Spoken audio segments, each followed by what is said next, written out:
Did you fear that people would not take you seriously because you are a YouTube Oh, critic? for sure.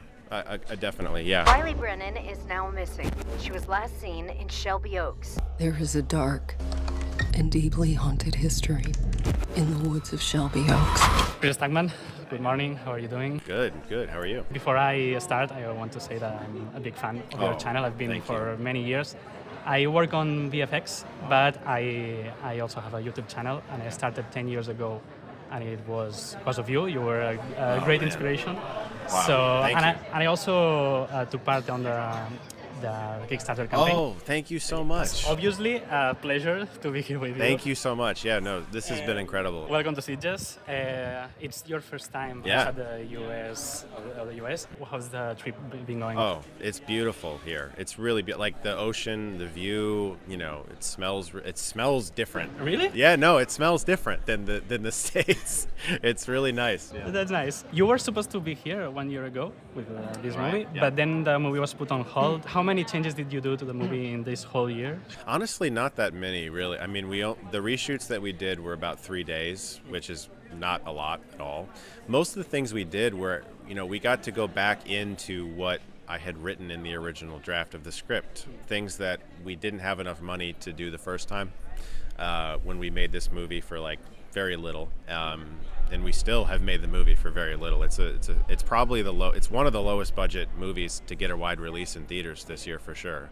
That's which I'm really proud of that fact. But we went into a few things that make the movie look a little more expensive. There's some elements of gore, some violence that are in the film. There's a few. I don't want to get into spoilers, but there's some bloody moments that weren't there before that now are bigger than they were. That I was able to go back and really punch those moments up. It looks nice. Thank you. I saw the movie yesterday and I liked it a lot. Thank you. It's spooky, but it also has heart.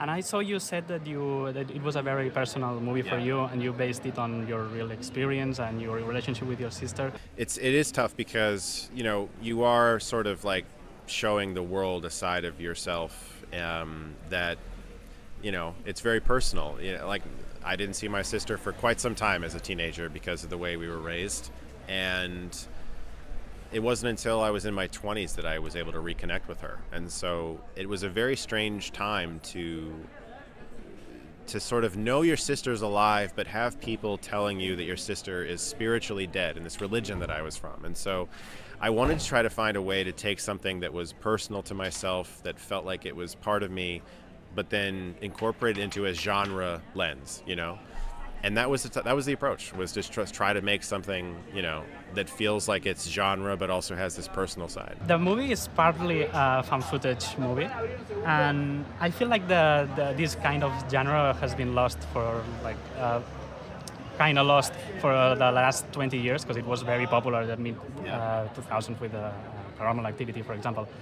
And I think it's because you can't scare people with modern cameras or iPhones. So did you think of that when you were making the film? Yeah, I mean, for me, the thing that I wanted to approach was that the fascination I have with the early years of YouTube, when YouTube was first born, there was a lot of people that were just making stuff on YouTube for fun. And it didn't feel as corporate as it does now. Nobody cared about money. Monetization was not a thing you heard. It was just people like uploading stuff. And if you did come across something strange or creepy in a video, there was a sense of realism to it, because like AI and visual effects and stuff, like the stuff not as many people were doing that on YouTube back then. And so if you did see a video of like a UFO or a ghost on YouTube in like 2008, there was a sense of like, holy shit, is that real? Like, is that? And so I wanted to try to capture that with the Paranormal Paranoids YouTube channel in the movie, was like this sort of unabashed sense of discovery that so many people had on the platform back then that doesn't really feel like it exists as much anymore. When people make a YouTube video now, it's very much like, all right, let's see if I can make some money and quit my normal job or whatever. But like when people started on YouTube back in the day, they were just, no one knew what it was. No one knew what YouTube was going to be. And that sense of innocence comes with it also a lot of fear and insecurity and a lot of scares that I was hopefully able to mine out of that time period. So I think like, to answer your question, found footage can be different things now. It doesn't have to just be a tape that somebody finds in the woods or whatever. It can be literally watching someone find footage and watching it through them, you know, because we also have a fascination with reaction videos. How many people make reaction videos on YouTube? We like watching people watch stuff. I could feel those early days on YouTube in your movie, so it's amazing. And how do you go from like a little movie idea you had on your mind that you had to finance it through Kickstarter to the bigger production that it's now with Neon and Mike Flanagan behind it?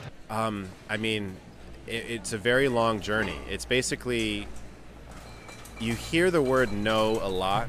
You get a lot of opportunities shot down. And there's, you know, we had COVID happen. We had 2 industry strikes happen in the States. So many opportunities were thrown our way to either not make the movie at all or to pause the movie for a long period of time. One of the hardest times was the actor strike, because we had basically finished the movie except for our actor ADR, the additional dialogue. And so we were just sitting for like months not being able to finish the movie because all we had left to do was get our actors into a booth and do some, you know, some breathing sounds or whatever, some grunting. Periods like that were tough. But also, you know, delays helped because we were able to look at like the early delay of COVID, for instance. It gave me so much more time with our DP to shot list the film and prep everything and make sure we were on the same page, so that when we got to making the movie, we kind of knew everything we had to do. We knew where we needed to be.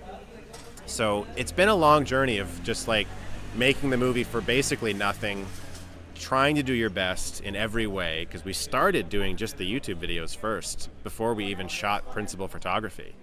And it was just a kind of just kicking a stone across the street. Like, all right, we got a little farther. All right, we got a little farther that time. And just never giving up hope that we would actually finish the movie. And I had no idea that a company like Neon would acquire the film. Like that was big. That was incredible. And I was of the mind of like, hey, I mean, if it comes to it, I'll just upload it to YouTube and call it a day. But the fact that, you know, that like the greatest indie distributor acquired our film, it's really a dream come true. You've been reviewing movies your whole life, and now people are reviewing you. So how's it feel like to be on the other side of the table? I mean, honestly, it's part of the game. It's something that if you make anything, whether it's art or physical merchandise, people will tell you how they feel about it. And that's totally valid and totally fair. Film criticism is an art form. You can learn from it. It takes a lot of time out of a person's life to see a lot of movies and talk about them online, and I obviously understand that. So for me, it's kind of like, it is eye-opening in the sense of like, you have these moments where you're like, you know, you just showed it to some people and you're like, I wonder how this is gonna go. But I've seen it now with a crowd like 10 times, and the reactions have been wonderful, especially from the horror community and the YouTube community, and it's been really inspiring to meet people like you, honestly, who, you know, enjoy it, but also understand the hustle of creating all the time and always trying to figure out what the next video is going to be, and, you know, it's inspiring. How do you handle them, the bad reviews? I mean, I think it's like, it's this, I don't really know. I think like I've read a lot of reviews. I've read many, and gratefully there's more good than bad. But it's still at that point where it's like, it's valid, it's fair. If you didn't like it, you didn't like it. If you like it, great. Did you fear that people would not take you seriously because you are a YouTube critic? Oh, for sure. Definitely, yeah. And that was a fact beyond even just making the, like, trying to get the movie made. It was tough to be like, I'm a YouTuber and I want to make a movie, and looking for money, looking for financing. Nowadays it's getting easier because, you know, it's kind of impossible for the future for a filmmaker to just appear without having put anything on the internet. I feel like we're getting to that point. But about 5-6 years ago, it wasn't quite, it was still a stigma to it. It was like, wait, stay in your lane, do this thing. That's what you do. You don't do this. I know that feeling. Yeah, you know, yeah. So last question, what's next for you? Are you going to keep doing YouTube videos? Are you going to do another movie? I would love to do more movies. Yeah, no, I'm trying to get the next one off the ground right now.